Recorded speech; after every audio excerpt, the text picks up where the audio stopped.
Just to review what addiction is not, so that, again, we're all on the same page.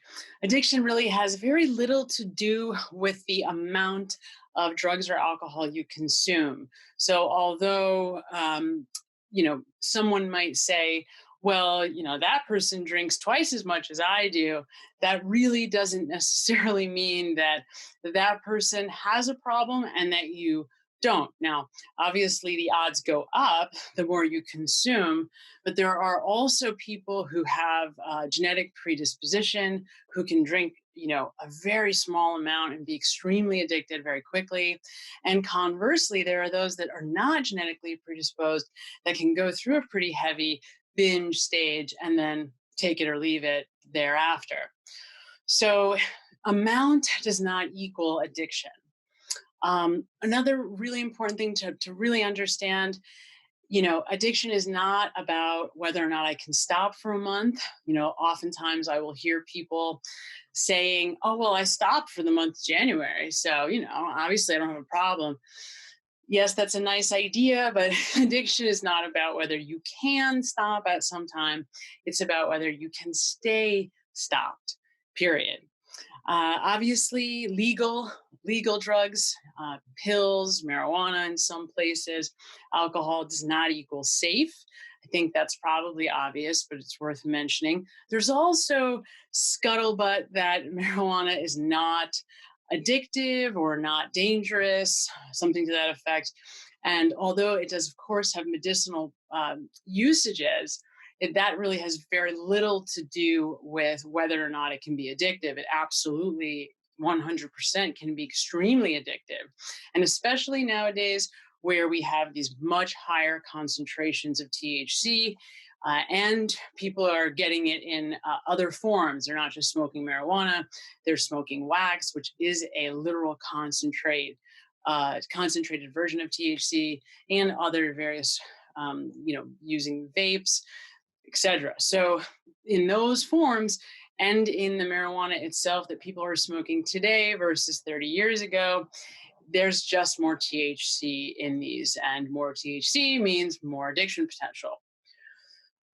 Another thing that we just have to mention, because I would be doing us a great disservice by not, addiction is not a failure of willpower. And for some, that might be controversial, but it's really important that you truly understand how the mind and body works when you're talking about addiction, which is exactly what it is.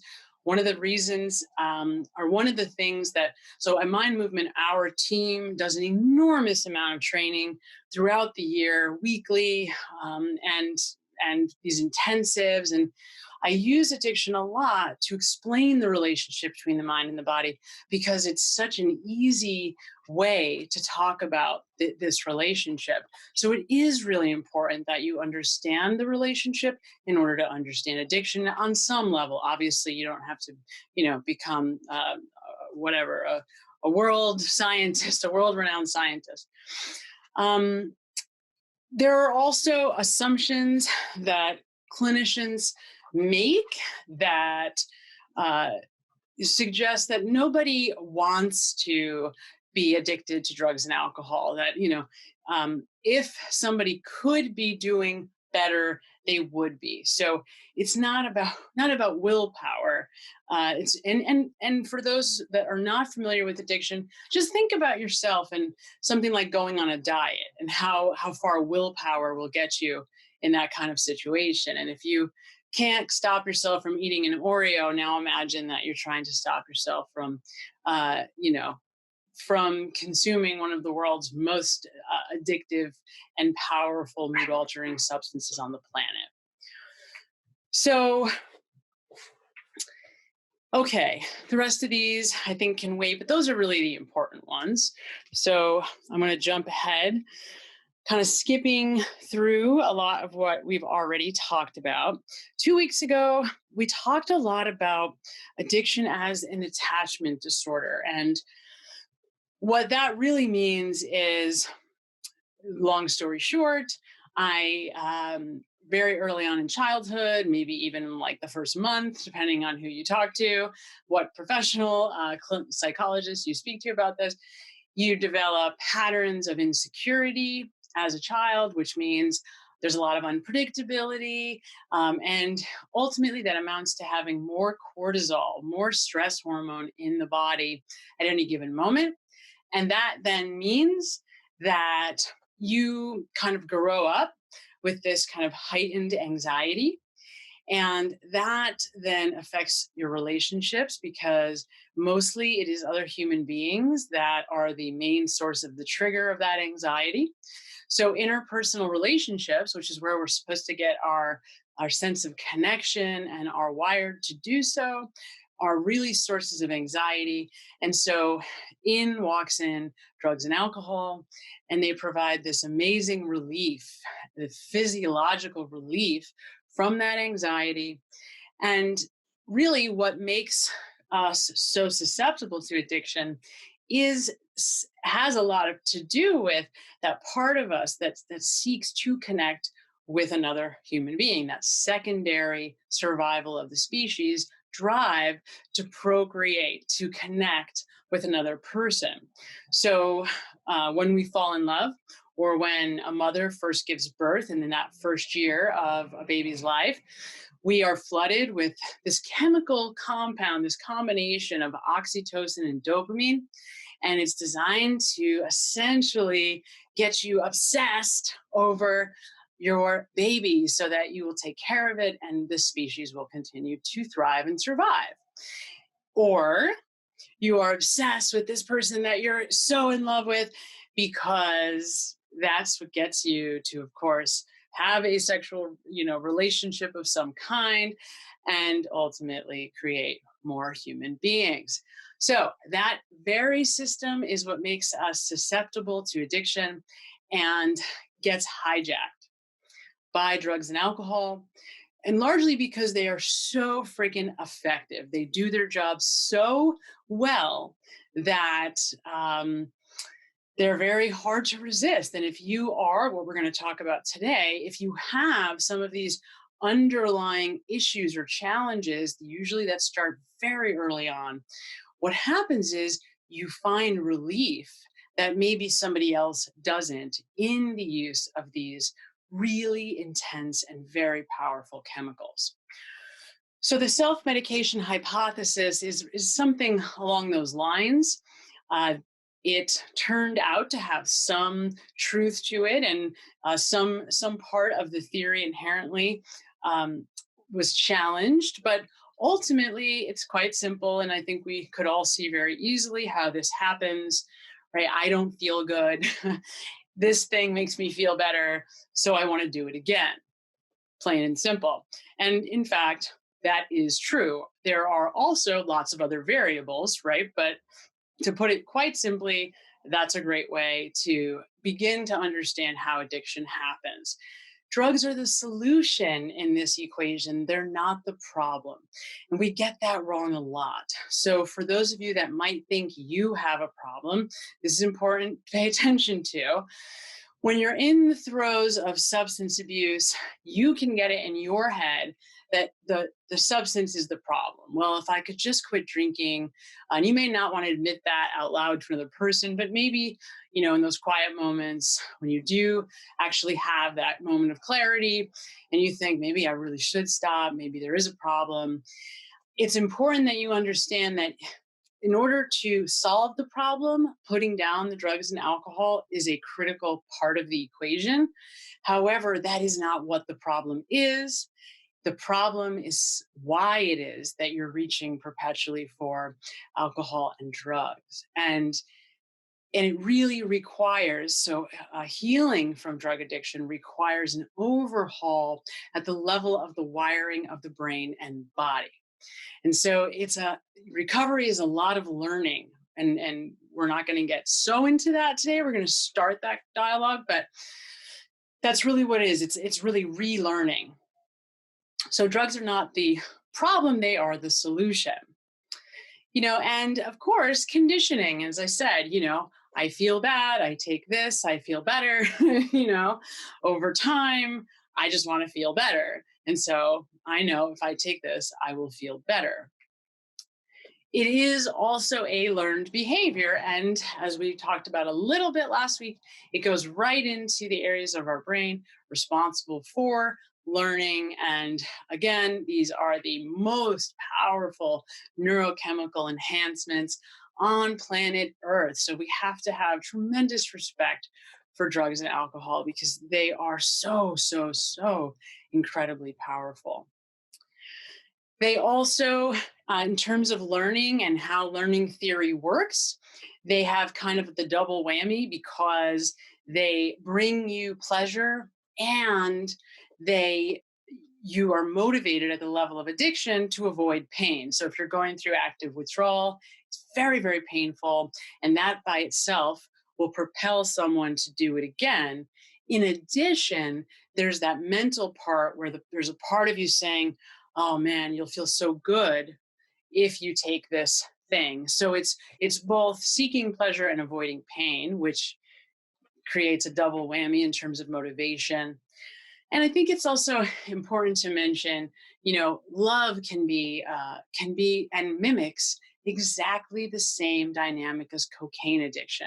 So, things that are this pleasurable or as pleasurable or the more pleasurable things in our culture can very much become addictive and can become compulsive. Compulsive meaning I'm doing it without conscious, deliberate consideration.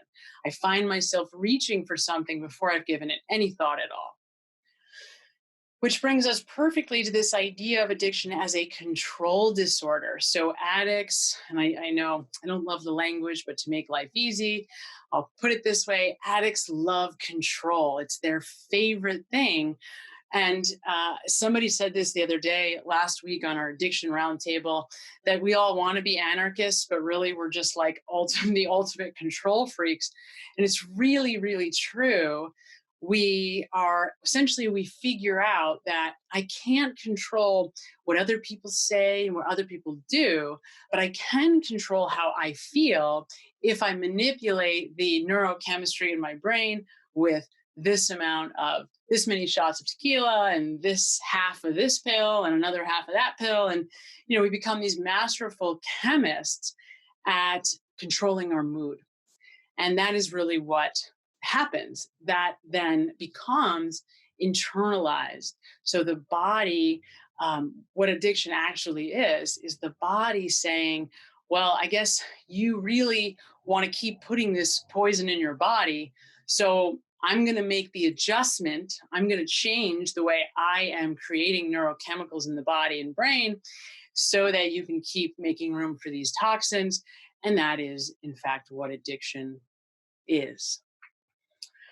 So, anxiety. So, last time we spoke more about depression. So, again, going back to this self medication hypothesis or this idea that something is wrong and I'm using substances to feel better as my medicine. Now, anxiety, excuse me. Sorry, you guys, my dog is eating wires on the floor. So anxiety is, having worked at it as a mental health professional since, really started in college in the 1990s. I have to say that the two most prevalent mental health challenges that really you will almost see in every other diagnosis as well, or you see threads of, are depression and anxiety. Now, our culture thinks of those two things as pathological, like those are sicknesses. So I can't possibly know what those things look or feel like. But the reality is we are a pretty unanimously depressed and anxious culture.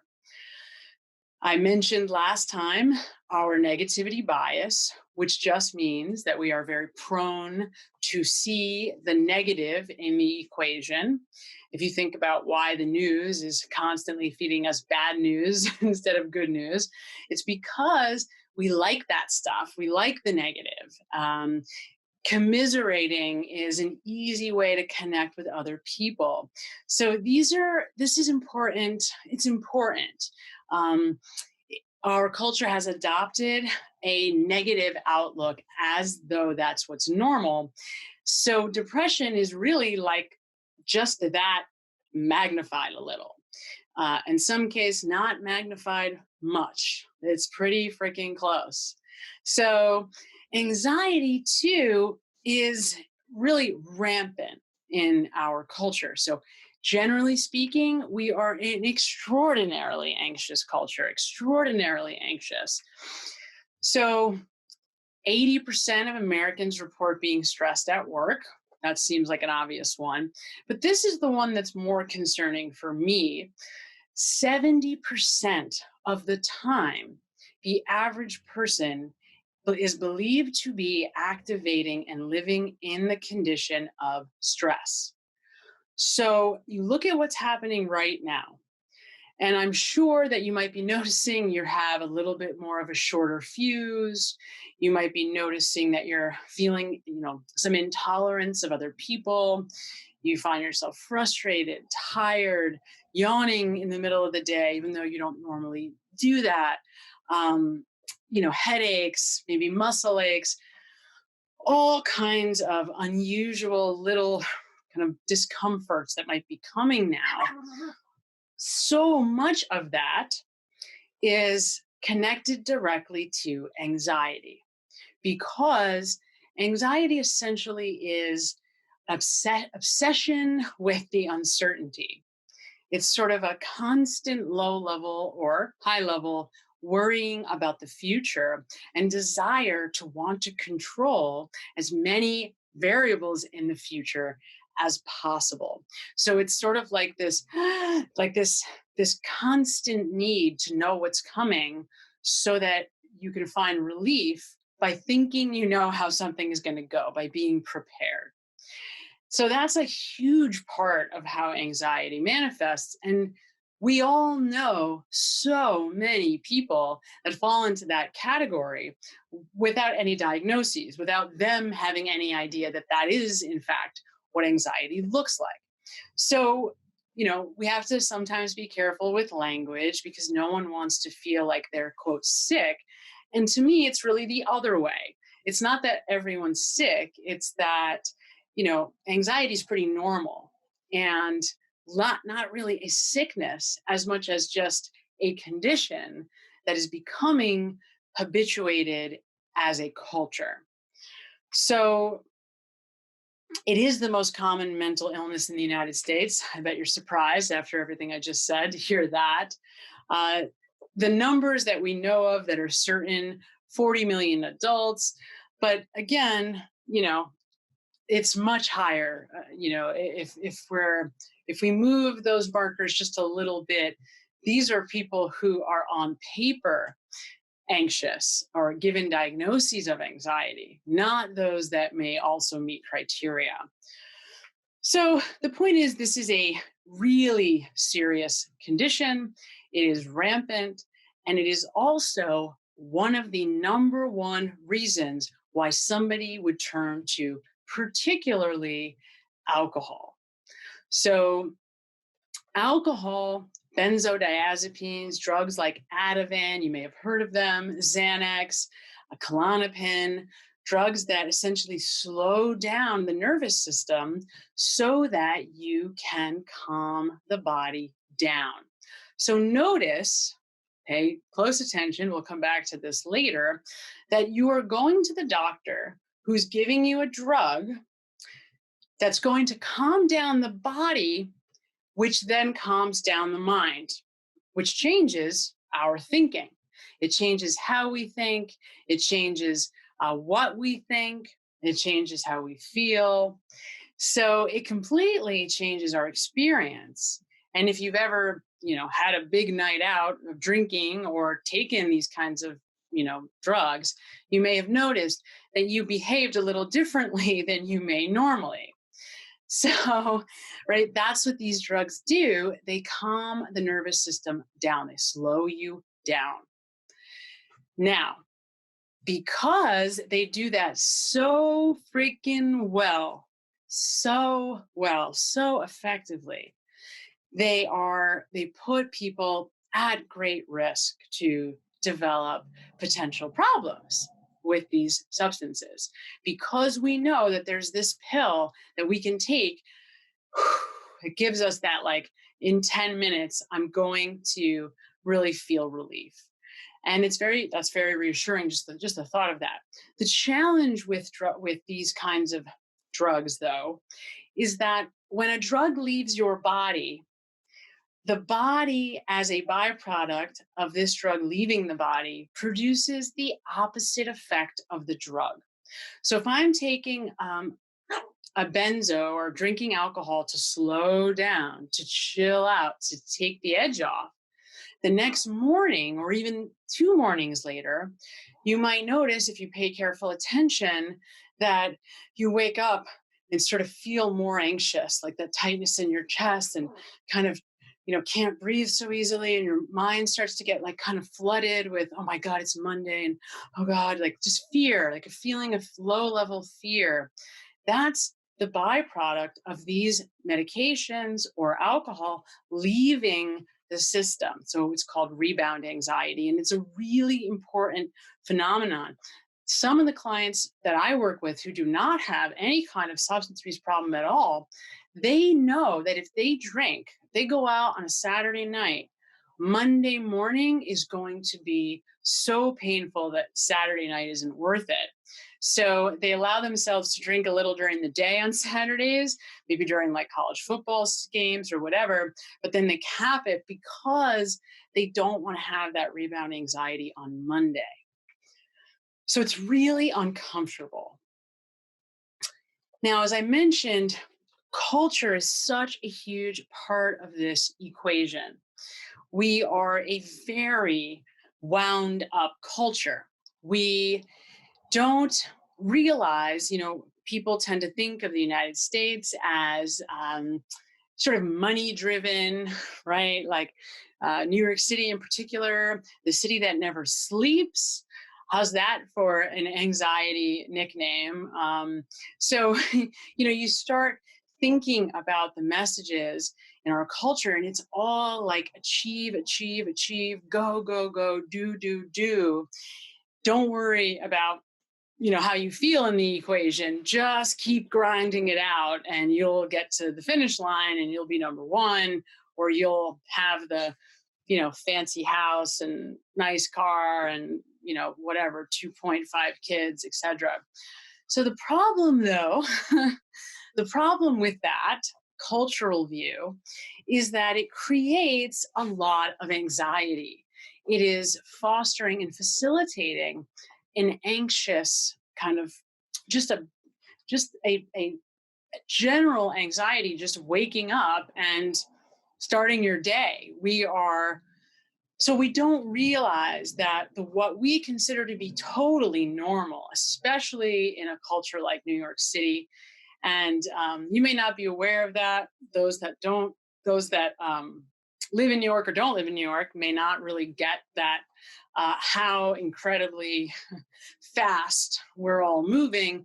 But if you, I promise, move somewhere else, I lived in South Carolina, I've lived out west in Montana. The first couple of days in a new place after leaving here are so uncomfortable because the pace is just so different.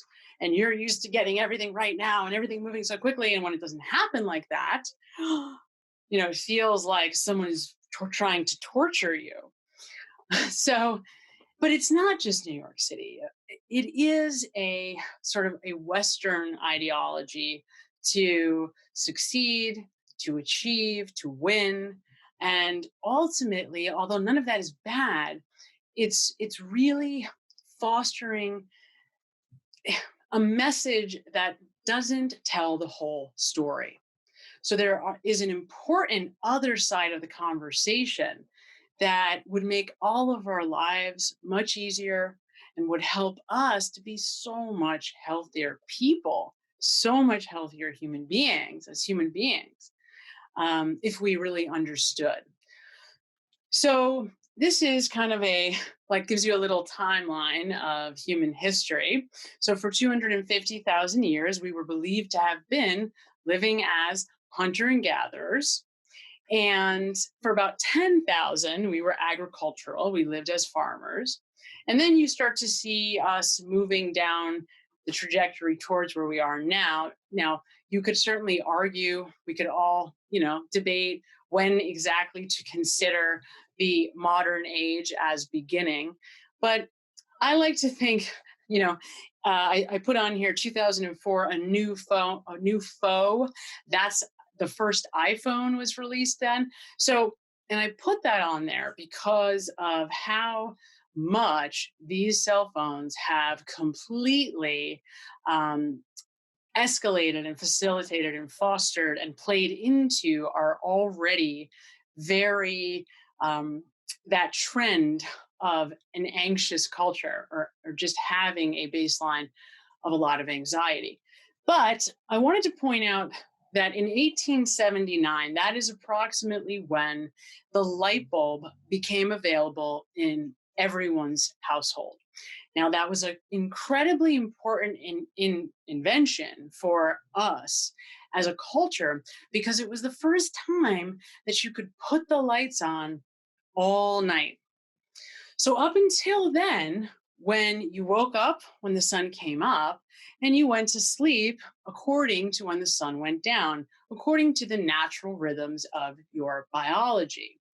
But then in 1879, the light bulb comes into the equation. And now we're sending a lot of very mixed signals to the biology about what this clock, this internal clock, should be doing to get us the kind of rest, that rejuvenation that we really need.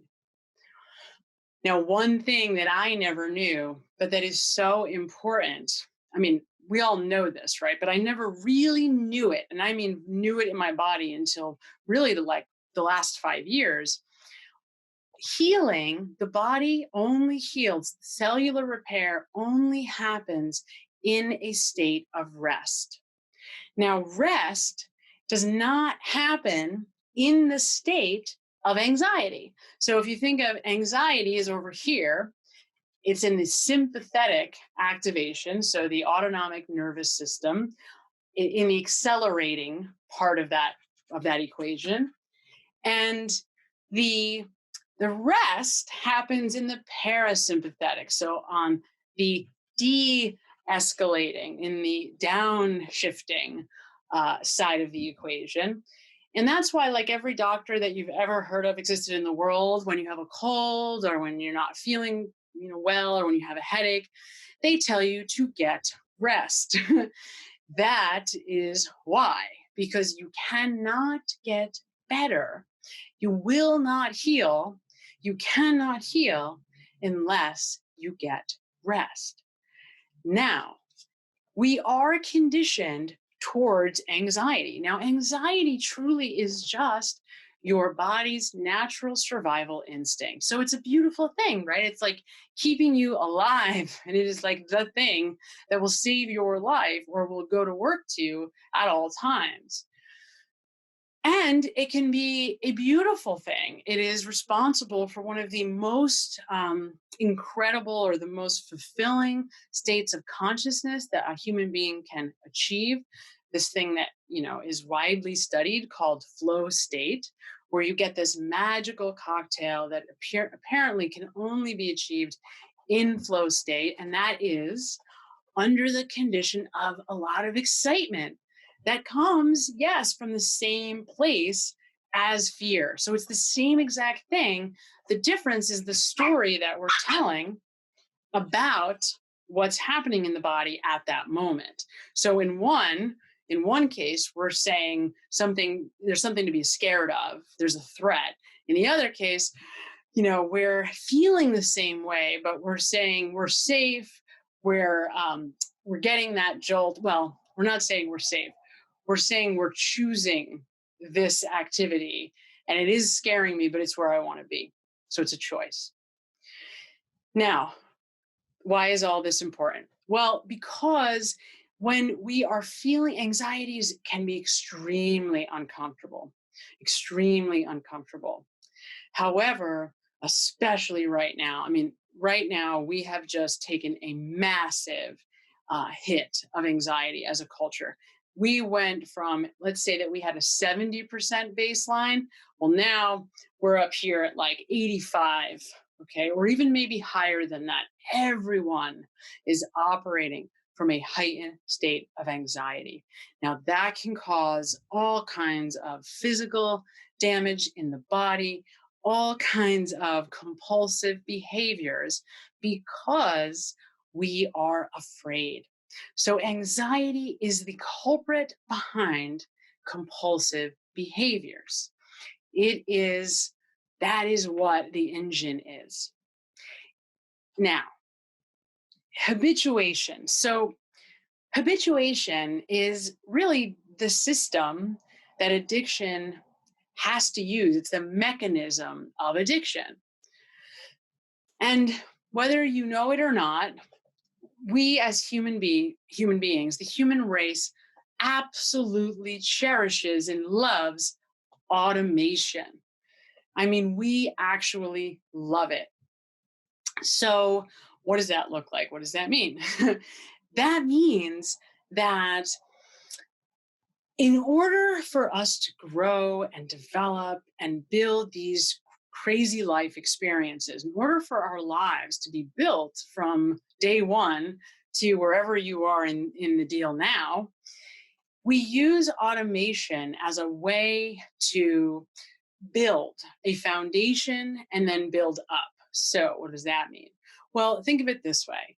Once you learn how to do something, once you learn how to tie your shoes, once you learn how to ride a bike, once you learn, where the milk is in your refrigerator, you never really have to learn that again. So, if you had to learn it again, think about how much time you would waste just getting out of the house in the morning. I mean, we would never get anywhere if there wasn't some kind of system that could remember and re-access whenever necessary something that we had done before. So, right, it would be very labor intensive to have to relearn how to talk every day. Obviously, not going to happen. So automation is this system that it's a very complex super highway of billions and billions of nerve cells intertwined, communicating throughout the brain and body to ultimately create every aspect of what our lives become. Now, really, though, it is about efficiency. So it is exhausting and takes a tremendous amount of energy at the level of the brain to learn something new. And we only have so much energy. So, because the body's its first priority at all times is survival. So the body's always thinking, well, just in case, something should happen, we have to make sure we have something in the tank, something in the reserves in case of, some kind of dangerous situation, in case of a pandemic. Okay. So that's how the body operates. Now, because of that, the body's always looking to create efficiency of energy anywhere it can. And in this case, okay, when in talking about habituation and automation, it is so exhausting and tiresome to learn something new. So think about how exhausting it is to try to learn a new language or the last maybe college class you took. I remember one of my college classes, psychoneurolinguistics. I would have to think so hard to even follow a word this man said. I literally had to record the lectures and listen to them back while reading notes like 3 or 4 times because he spoke at such an incredibly intelligent level and in this way that was so specific that you lose this man, right, so easily. But it required so much brain capacity to do. So it takes a lot out of us. That is why we automate everything, or our body works to try to as much as possible. So here's a sort of horrifying, to me anyway, statistic. 98% of our thoughts today were the same as they were yesterday. Now, that kind of gives you an idea of kind of this concept of how much we automate stuff. So we automate everything. We even automate our habits of thought. So the way that we think, like when we wake up in the morning, what's the first thing your brain does? You know, for somebody, it might be, okay, all right, what day is it? What time is it? Oh shit, let me get my phone. Let me see who texted me. Let me see what the news is. You know, let me see if I had any emails. So we go through the same exact process day after day after day because it has become largely totally habit. It's just all automatic. It's habituated. And they say things like you can't teach an old dog new tricks. I hate that really as a metaphor. It's sort of horrible, but it's designed to point something out that is important. When we get to be over 35 years old, the vast majority of our daily thinking, about 85%, is on autopilot.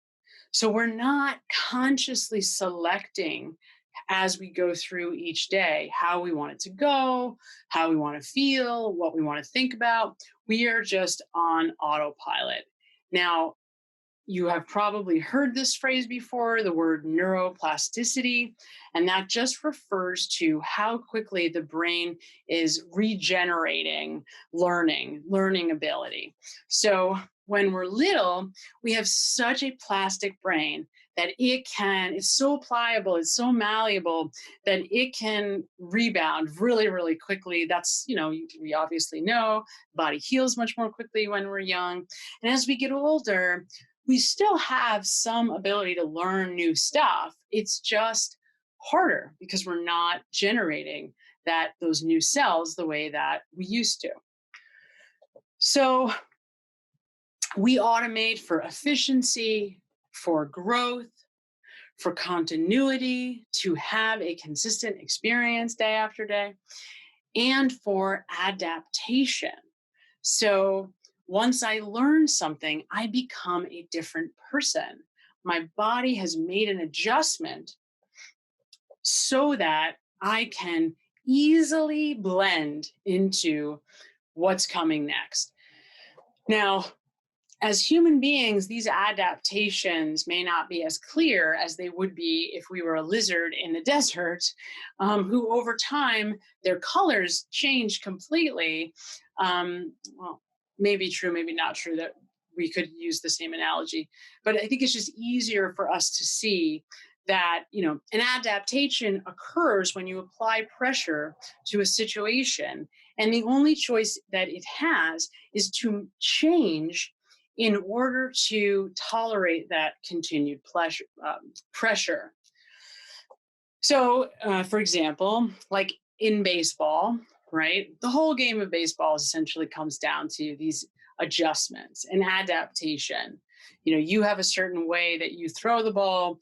Eventually, in the course of a game, you go through the rotation, you go through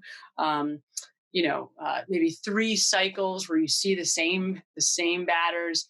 So now these guys have had an opportunity to see how it is you're throwing the ball. They're getting down your rhythm. And if you don't make the adjustment, then they're eventually going to have the upper hand, right? Well, this is kind of what addiction is, right? Tolerance, the body building up a tolerance to drugs and alcohol means that the cells of your body have made an adjustment, are working differently because of your reintroducing of these chemicals, plain and simple. And that is also what withdrawal looks like. Same thing. So it has to do with the level of the receptors, how much things like serotonin, norepinephrine, dopamine is being created and generated by your body naturally. So we talked about that. So here's a really important point about addiction. when we talk about why it doesn't just come down to willpower. So we're really not designed to change easily. We're really not. Like the human form is not designed to change easily. Well, why would that be? Why would we not be able to change easily? Well, if you think about it, think about walking. Think about learning how to do just about anything that is essential to our functioning. If we were able to change that easily, right, then these things that are so essential to our survival, to our continued life experience, would also be very precarious. They could also be changed very easily. So it's all very carefully designed so that you really, in order to change, you have to apply consistent pressure. And by pressure, I mean repetition, doing something over and over and over and over and over and over and over and over and over. And even then, and over and over and over and over, so that the body finally makes the adaptation. It finally says, we don't know how long that'll take. It's different in all of us. But the body finally says, okay, I guess it is now time to make this thing that you're doing all the time automatic, just a part of how you do it every day. And that is, in fact, what we do at Mind Movement, right? We are essentially training camp or teaching people how to change or create new, much healthier habits of mind and body so that they just become how you are all the time. And that's really what we do. But addiction is exactly that. So this is what addiction is. You reintroduce, a drug into your body over and over and over and over and over and over and over and over and over and over and over, by the nature of how the body operates, by all of these systems. Eventually the body says, all right, screw it. I'm going to make the transition. And lo and behold, you now have a problem. The interesting thing about addiction, and also about this concept of learning in this way, you think about riding a bike. It's like all of a sudden you just get it. Everything just clicks. It's like you're trying and you keep falling and you get back on and you keep falling. But then all of a sudden, like all of these parts of your brain and body just kind of like turn on at the same time. And all of a sudden you're riding the bike.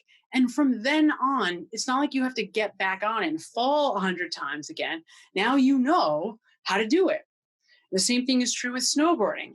I always say that the difference between skiing and snowboarding was much harder to learn to get started with, but then much harder to get better at. And skiing, I could get on and like go down the mountain, no problem. But then, when you're the other way around. But then when you're trying to get really, really good at skiing, that is super tough. So there is a different starting point with these two different, and the same thing happens with skiing and snowboarding. It's hard in the beginning. You don't know what you're doing, but eventually something clicks and now you can do it. And you can do it every time you strap in or every time you get back on your skis. So that is important because with addiction, that happens too. So you can literally, it's arguable because this is just not how it happens, but it's almost like your relationship totally changes. You could be completely, it can be a benign thing in your life. It can be something that you're just having fun doing. It can be social. And there were those days when those things were true. It's just that it changes because your body has made this adaptation. And so your relationship to it has changed. So we're not going to get so into this, except for to say that most of the learning that we're going to have to do as we move into the conversation about recovery is conscious learning. So we have to sort of put a lot of deliberate effort and intention and repetition into doing something a different way, as opposed to the kind of learning that we may, you know, be doing when we're just, at between 1 and 7, when we're just hanging around our families, picking up stuff, absorbing information like little sponges. Those are two different ways of taking in information and interacting with our world. And then, really importantly, so change really only happens this very specific way. And this is really why addiction is so hard to stop. So if you're looking at someone and you're watching their behavior and you're just baffled, like, how can they be doing this to themselves or killing themselves? They're freaking dying. I'm watching them do this. How can they be doing this? I don't understand it. You want to keep in mind that, you know, it's no longer like the part of them that would make good decisions has just been taken over by its survival drive, hijacked by drugs and alcohol. So in the same way that when you are starving and they say your eyes are bigger than your stomach, so you're starving, and in that moment, let's say someone gives you a menu and says you can order anything you want, you get like 17 dishes, and then of course the food comes and you have like half a bite of something and now you're full, and you're like, oh my God, I can't believe I ordered this much food. Well, that's exactly what happens with addiction. It's exactly the same. So you are just starving and you can't think clearly until you get the drugs in your body. Then you get the drugs in your body and you're like, oh, right. Like, now I feel like I normally feel because my body is that adjusted to drugs. And the decisions that I might make when I'm craving and when I'm not are very different. But so it's important that people understand that, it's a compulsion, and that's what compulsions are. So, sorry. So, change only happens though one way. You really have to, I always say to-do lists. That's not how we make changes. A to-do list or planning, writing what I'm going to do tomorrow or next week, or, thinking a lot about what has happened in the past or what's going to happen differently. Those are not strategies for change. They're just not. And if anything, those are strategies for continuing to have the same experience over and over again. So change really only happens one way. It happens simply by like stepping into this moment. So deciding right here and right now, I'm going to do something I've never done before. So with drugs and alcohol, that looks like I am feeling compelled to call a dealer, or I am feeling compelled to go to the liquor store, but I'm not going to do it. Instead, I'm going to do something else. I'm going to call a friend. I'm going to go take a hot shower, or any number of other things.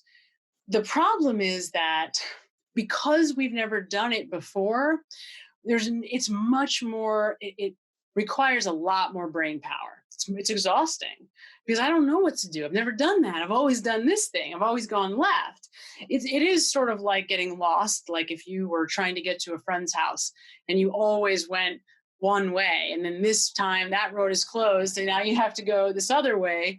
You might go slowly because you're really careful. You don't really know where you are. You don't know exactly if it's going to get you there or how much longer it's going to be.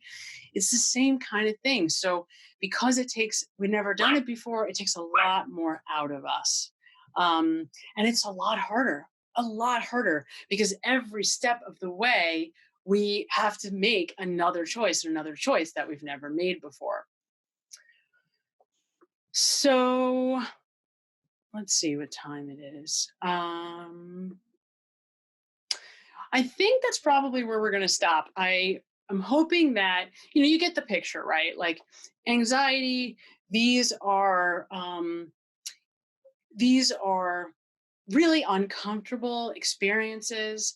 And, when somebody starts to turn to something like drugs and alcohol that so effectively alleviates anxiety or negative emotion, then why in God's name wouldn't I continue to do it? Like it doesn't even make any sense to someone who has an addiction. Of course, I'm going to keep doing it.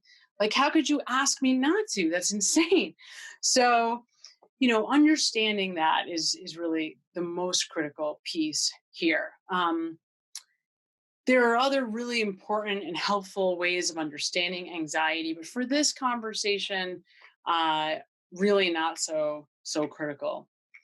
So I think that's where we're going to stop. We're going to pick up next week. We're going to be talking about very specifically about different drugs and about what they do, just so if you have any specific questions about how particular drugs work, you know, feel free to ask away. And and then after that, we're going to move into what can we do about it? Recovery. So probably just two more Thursdays, and uh, and then we'll wrap it up. So thank you so much for your time and your attention tonight. I so appreciate it. It is an honor to be able to bestow this information onto others. So continue to stay safe and be well, and have a great night.